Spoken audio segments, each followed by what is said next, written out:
When you look at the pyramid, there's no sign of minerals. Alrighty? So again, if you're eating a properly balanced diet, you should be getting plenty of the minerals that you need. Sometimes the problem is people don't eat a balanced diet, and then they don't get the necessary minerals, or they eat too much processed food and get too much of certain types of minerals. So that's normally the problem there. This picture here is a periodic table showing some minerals that are needed for proper nutrition and proper metabolic functioning. The yellow are the macro minerals. That means that you need them, larger quantities of them, and your body contains larger quantities. And then the micro minerals, and then the trace minerals, you just need tiny bits in your diet.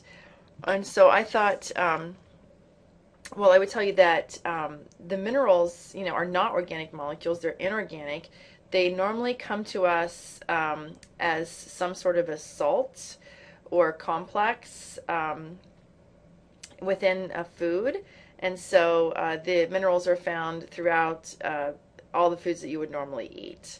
The problem is a lot of times sodium is added to processed foods, and so you get too much sodium.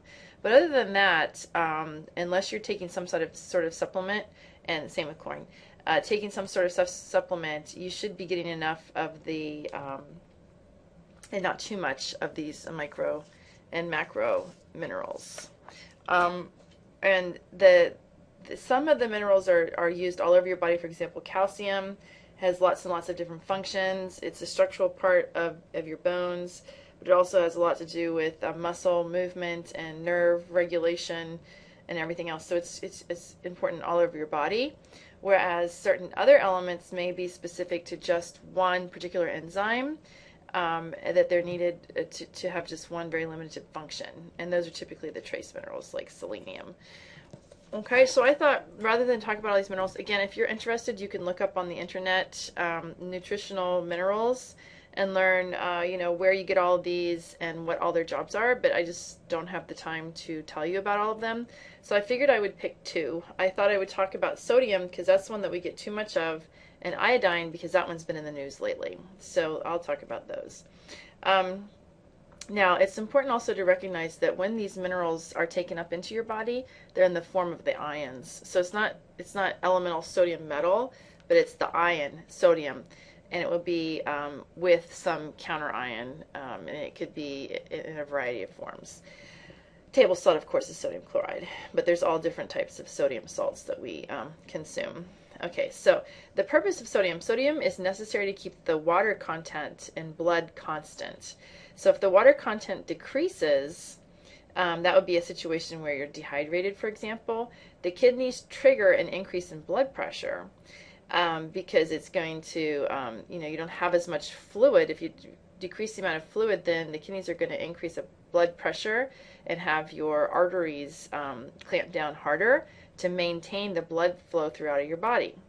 And for some reason, too much salt in your diet, too much sodium in particular, can trick the kidneys into thinking that the body's in dehydration, which tricks the kidneys to send out chemical messengers to increase the blood pressure.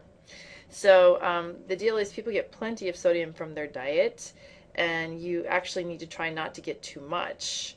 And so one way not to get too much is to not add salt at the table, and to avoid processed foods. Because there's salt naturally already in the food. You don't have to add more salt to it. That's just a flavor thing. All right. And a lot of preservatives and flavoring agents like MSG is monosodium glutamate. Glutamate is an amino acid, and it's the salt form of glutamic acid, and monosodium means there's one sodium stuck to it. So there's lots of different preservatives and flavoring agents that have sodium as the positive counter ion. Okay. And so the other thing about sodium is with this, it's really weird.